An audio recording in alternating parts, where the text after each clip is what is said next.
Welcome to this episode of Texan on Tour. In this episode, we're in Beaumont, Texas. Join us as we study up on a sprawling bed and breakfast tucked away in the woods and operated by two authors and conveniently named the Book Nook Inn. Afterwards, we're off to find out where Texans get all of our great rubs for our grub and work the production line at the Tex Joy Seasoning Factory before we take a bite out of some spicy slices at Crown Pizza. From there, we try to avoid being bitten ourselves by some Beaumont natives at the world-renowned Gator Country. And finally, we close the night out at a hoppin' little jazz joint famous for putting the swing back in fine dining. All in this episode of Texan on Tour. Howdy, y'all. I'm Matt Miller. I spent my life on the open road, meeting, eating, and defeating the 9-to-5s with the good folk I came across. So come on the road with me as we hit the next stop on this episode of Texan on Tour.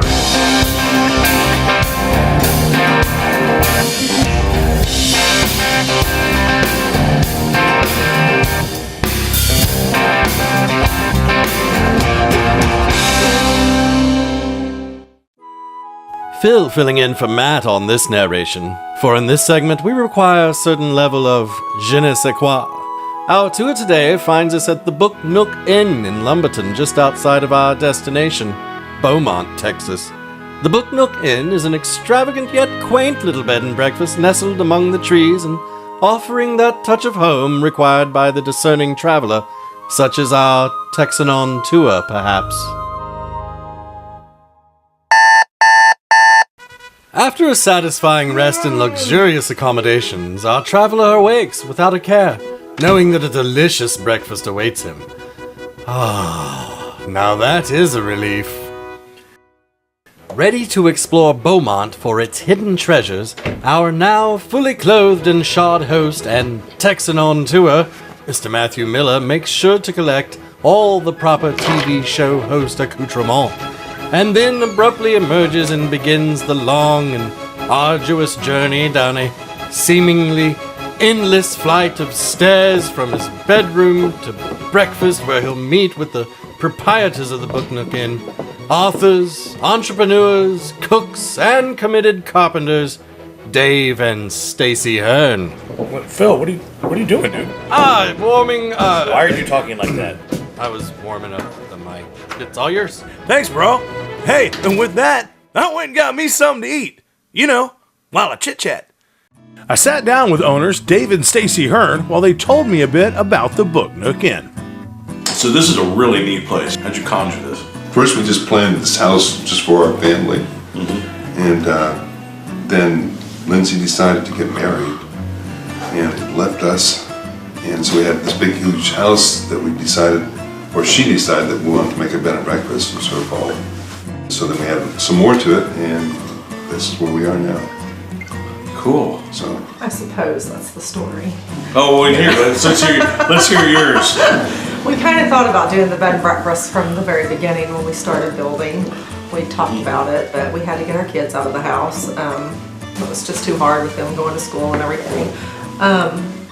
But yes, Lindsay went off to college, and that was when we decided to actually open and make a go at it and see if it would work. Kind of felt the area really needed something because there's not anything else around. There isn't too many bed and breakfasts. There's none like in Beaumont. Yeah, none. and We wanted to try it and see if it would work, and it has worked beyond every imagination I could have, because I've never thought it would work like this, but we're busy all the time. And how many rooms total?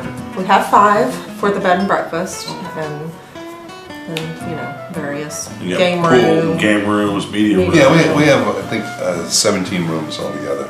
Wow. In the entire place. Yeah, the entire place. Yeah. And so you two actually, your labor of love. You put hammer, nail, screws. Absolutely. It looks like ideas. Like you guys just rolling with it. You Yeah, just that's add it totally on, add it David. on. Yeah, the actual U shape was in the original plan that I Right. made up, and we actually. We knew we wanted the pool kind of in the center of everything, so that was kind of where we started. But then she wanted, she decided she wanted to do these events, and so she demanded that we build an event room and in that tower. So So The tower's cool. I enjoyed the tower.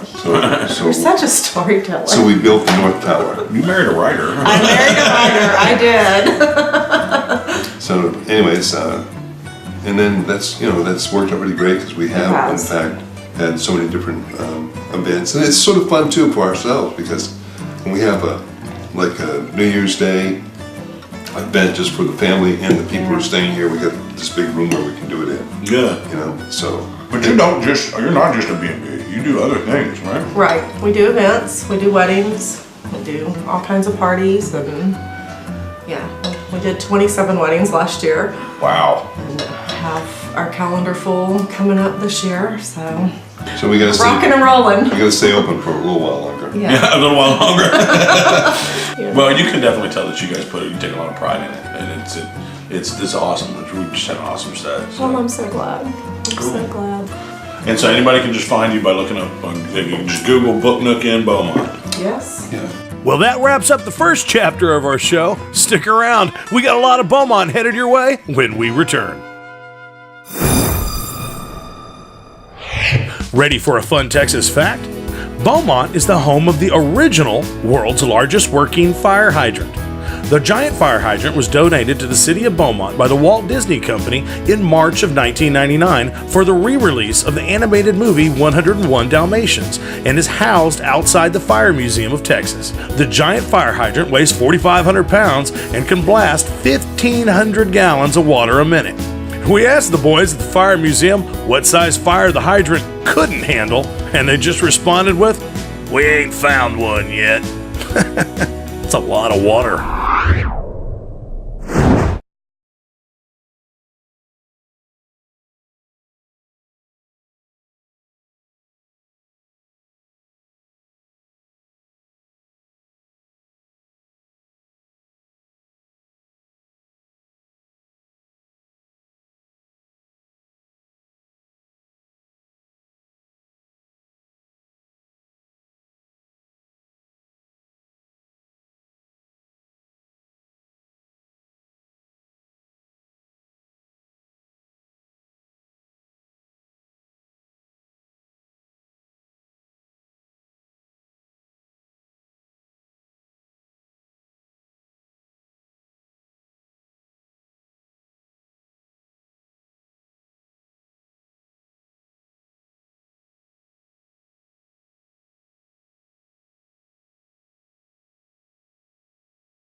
The search for coffee and spices has taken mankind around the world as far as east is from west. But 96 years ago in Beaumont, Texas, a little coffee company started out that later blossomed into an iconic Texas brand, TexJoy. Let's go get our flavor on.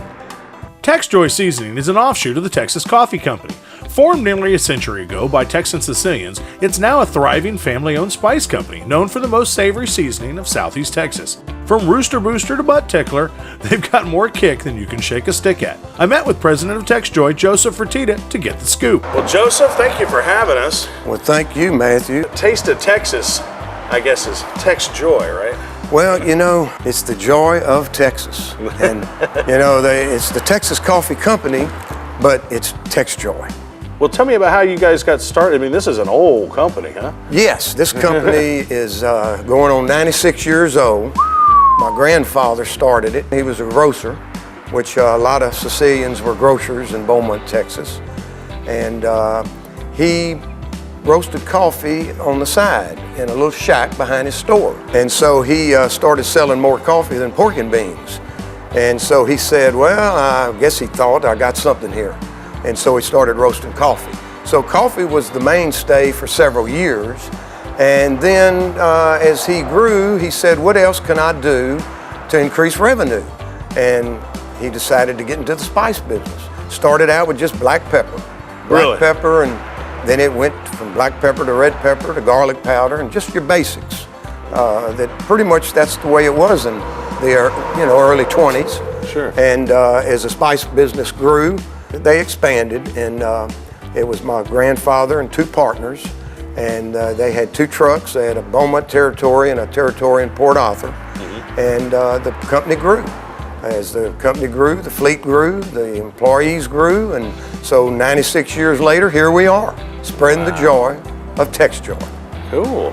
Now, I thought my tour of TexJoy was over, but oh no, Joseph was about to spice things up with a tasty little surprise. You know, Matt, when you said you were going to come down here, and it was a Saturday, and you know, we brought our crew in to get them to work, did they tell you that you had to work also? So, I mean, break time's over, and we got to get back to work. So old Joe fitted you-know-who with a hat and gloves, and I got to work. Loading the spice, loading the bottles, loading the contents into the bottles, screwing the lids onto the loaded bottles, stickering the loaded and lidded bottles, casing the loaded, lidded, stickered bottles, shrink wrapping the loaded, lidded, stickered, encased bottles, finally inspecting the loaded, lidded, stickered, cased, shrink-wrapped bottles before palletizing the loaded, lidded, stickered, cased, shrink-wrapped, and inspected bottles. And voila, my job here was complete. Now, time to get a lid and get loaded. Or go on break and think about what I want for lunch. Now, originally when we came to Beaumont, we were going to visit Willie Burger because, well, it's a Beaumont legend. But when I found out from Angie McClellan, the owner of Willie Burger, that she also owned Crown Pizza and that it was right next door, I thought, well, this is a no-brainer. Let's get us some pizza pie at Crown Pizza. Crown Pizza takes the idea of pizza so far out of the box that it comes full circle by tossing them, garnishing them, cooking them, and bringing them to your table, all inside of, well, a box. I sat down with owner Angie McClellan to get the skinny and sample a slice of her prominent pies. Now, I expect pizza to come in a box. I don't really expect the place, the actual restaurant, to be in a box. What is going on in your head? The truth of the matter is my husband decided that it would be a really cool idea to build a pizza joint out of shipping containers. And at first, I might say I was a little skeptical, but then he stayed on point, and Crown Pizza was born. Wow. Well, what makes you guys have some things on the menu, that menu is nuts. It's awesome, but it's nuts. So travel is awesome. And you know, we live here in Beaumont, and we felt like we needed to do something that was non-commercial, non-conventional. We travel so much, and wanted people to really be able to experience some cool flavors that are a little out of the box, and came up with some interesting pizzas. With that, Angie had the staff at Crown bring us two of her favorites. The first, a bacon marmalade, goat cheese, and arugula pizza. So there you go. That is Crown Pizza's BLT.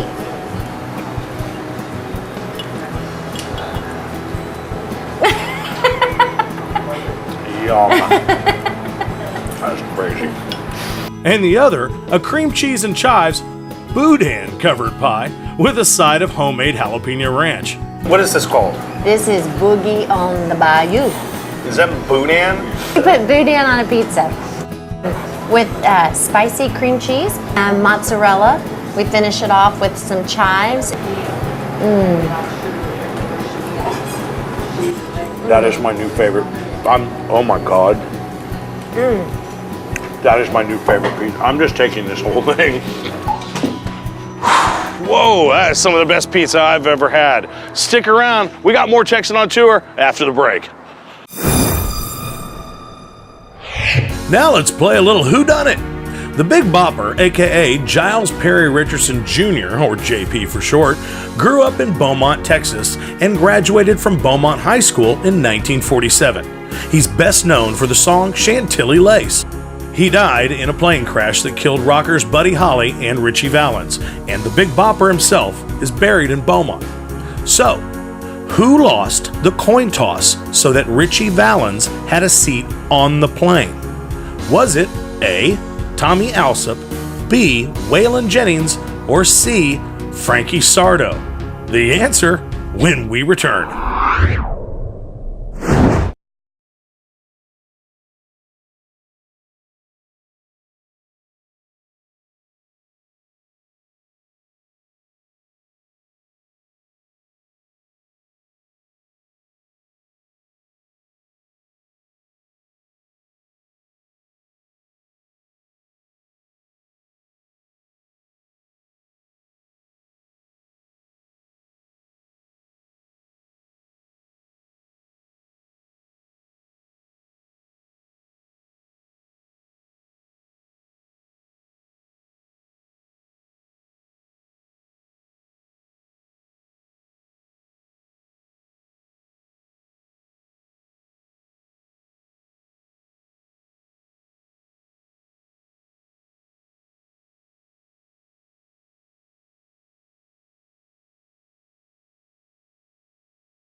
So, who lost the coin toss so that Richie Valens had a seat on the ill-fated plane? Well, this is actually a trick question. While most people would answer Waylon Jennings begrudgingly but voluntarily gave his seat to the Big Bopper, who was feeling ill and didn't want to ride on the cold bus that day. It was actually, though, Tommy Alsop who flipped a coin, thus losing his seat to Richie Valens. Or maybe rather winning would be a better way to look at it. So the correct answer is A, Tom Alsop. A bonus fact you might enjoy, our field audio engineer, co-editor and writer for Texan on Tour, Phil Morell's grandfather was Tommy Tompkins, who played bass for the Big Bopper in his first band at Lamar University. Huh, small world. Well, we've got a lot of daylight left here in Beaumont, and that's why we're here at Gator Country to meet the star of CMT's Gator 911, Gary Sarge, and to get a little education about alligators. But don't worry about getting eaten. I'm the only one that does any eating on this show. Arrgh. Now, I may be a big eater, but even my jaws don't match the power of nature's most ferocious chomping champion, the American alligator. And you can find a bunch of them at Gator Country. I met up with the legendary gator guru himself, Gary Sarge, as he regaled the story of how he got wrestled into this potentially lethal livelihood. So, Gary, what possesses someone to want to play with gators? I was born in Texas. My mother's part of the family was from up in Monroe, Louisiana. And of course, we had alligators in the backyard. We had them in the bayous, everywhere. And I was fascinated by them. And for a while, I was scared of them, like really scared of them. But as I grew up, I really got into it. And one of the ways I got into it was by hunting alligators during hunting season. Sure. Well, they hung the line out, and the alligator got it, and you'd pull it up and shoot them. I mean, that was literally unsportsmanlike. They should have thrown the flag on that, man. It wasn't cool. What I did was I opened up like a boat tour out in the bayou, and I'd catch them for people. I'd jump off in the bayou and catch them, tape them up, and let them hold them, And the fascination was incredible. Over anything I could show them in the bayou, it was all about an alligator. Yeah. Well, my wife and I found this place back in '05. This was an abandoned alligator farm. It got abandoned in 1998. The guy got in some trouble with Parks and Wildlife for whatever reason. Put a lock on the front gate and left 1,100 alligators here. But anyway, that's kind of how the fascination happened. Okay. We went from hunting them to bayou tours, and then we found the old abandoned alligator farm, and we took it over to what it is today. Well, show us around. With that, Gary showed us what they look like when these critters come into the world. Cute. This is when they're cute. Right. I tell everybody, if they stayed that size, everybody would have one. And then what they look like as they get bigger. That guy's 2. Yep. That's about a natural 2 years old. Yep. Wow. And what they look like when they get even bigger. This is Spooner. He's cool, man. What's up, buddy? Wow. Yeah. Cool. A little over 4 foot. So kiss the alligator, man. Oh. No, you gotta kiss him on the nose, man. You gotta Trust me. All right. Trust me. That's trust right there. He's Gary also introduced us to one little lady that stole his heart. This little alligator we got probably close to a year ago. When I got her, she was so thin and emaciated. To be honest with you, I was gonna shoot her. It was that terrible. We brought this little animal back, put her in here, and 3 days later she started feeding, and feeding really good. So now today, a year later, this animal is completely healthy, other than missing her top jaw. Now, could she survive in the wild? No way. She couldn't catch prey. Well, Texas A&M came, and what they're going to do is build her a prosthetic jaw. Wow. Yeah, so she'll actually look a little more like a real alligator anyway. It's a struggle for her, but one I can say that every time I look at her is that animal defines what Gator Country does better than anything. And finally, we got to meet all the other wonderful wildlife he houses, from caimans to chameleons, snakes to snapping turtles, and everything in between. As for the gargantuan gators, though, well, you're going to have to visit Gator Country for yourself.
Time to learn a little Texas sports trivia.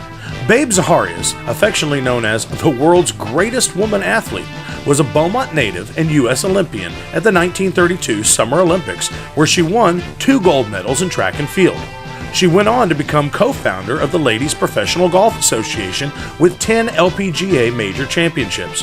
Beaumont houses an elaborate museum dedicated to her, which is located in the Visitor Center and open and free to the public year-round. So we've unearthed quite a few hidden treasures here in Beaumont today, but we still got one more to go, and that is Sugar's Deep South, Southern cuisine, and jazz bar. Sugar's Deep is the epitome of everything Southern that can be considered both sumptuous and scrumptious. Housed in a 100-year-old brothel building, this restaurant and jazz lounge is one of the finest dining experiences you'll find in the Southeast Texas I-10 Louisiana corridor. I sat down with owners Dr. Heiner and his lovely partner for life, Rosalind, to take some jazz notes and get the gravy on this Southern fried diamond. Dr. Heiner, Rosalind, thank you so much for having us. You're welcome. This place is cool. This is my speed right here. Well, that's great. What got you into this? Well, I guess my biggest passion, you can look at me, I really like to eat. All right. And when we did, Sugars, we really actually wanted to do something that was, something nice actually in Beaumont. And I like Southern food. And with my background, I thought this would be something actually great. And so with Sugars, we decided to choose Southern, something that was pretty diverse, because you look at Southern food, it ranges from Washington, D.C. all the way down to Texas. So you have low country, from the Carolinas, then you have a little Caribbean from Florida, then you have Deep South, from Georgia, Mississippi, Alabama. So you just went around, so this is what I like, this is what I like here. Yeah, right, that's exactly. Now tell me the history of this. You got a history with this building. Yeah, well, we've been open for 11 years, and we have a pretty eclectic background. We've been everything from a brothel to a barber shop, but definitely the red light district back in the 50s. In its heyday, huh? Yeah, back in the heyday. We always say if only the walls could speak. But it's cleaned up a lot now. Now we're legal. I can clean it up real Right. But We clean up well, huh? this is incredible. Chef Panetti outdid himself tonight. That ain't no lie. You'll be hard-pressed to beat the food and atmosphere at Sugar's Deep. Unfortunately, we'd come to the end of our Beaumont excursion, and it was time for me to go ahead and sign off. Well, that's it for this episode. Now remember, TOT doesn't just stand for Texan on Tour. It also serves as a reminder to keep troops, officers of the law, and truckers in your thoughts and prayers. Why? Well, it's pretty simple, because troops, officers of the law, well, they keep America safe, while the truckers deliver the goods that keep us going. That's it for this episode of Texan on Tour. Adios, amigos. Cheers. This is awesome. He's stuck on you, man. Stuck on you. I got a feeling down deep in my soul. Right there. Tell me you got that, because it's not happening again.